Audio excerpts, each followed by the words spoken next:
And as we've said before, the result of the U.S. presidential race will have implications that go beyond its borders. That being said, our foreign affairs correspondent Bae Eun-ji takes a look at the prospects of partnership between Seoul and Washington, as well as their efforts to ease tensions on the Korean peninsula under a new U.S. leadership.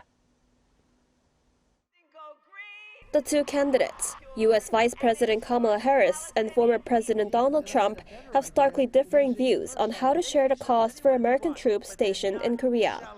In an op-ed to South Korean local media, Harris said the alliance between Seoul and Washington has been a linchpin of security and prosperity, while noting that South Korea is already paying sizable contributions to have American troops in the country.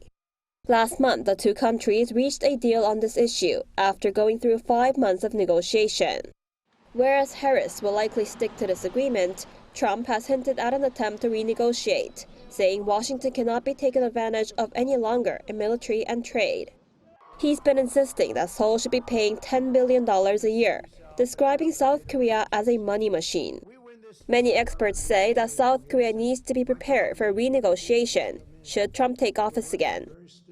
So, I think that we could definitely see an attempt to renegotiate the special measures agreement. That could cause alliance friction. I think that we could see a Trump administration attempt to try to repurpose the USFK, so the U.S. Forces Korea, to be postured more flexibly to deal with regional contingencies. And by that, one mostly understands a potential problem.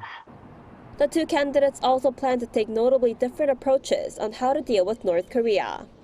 Experts suggest that if Harris wins, we will see the new administration focus on strengthening relations with allies and partners to address nuclear threats from North Korea.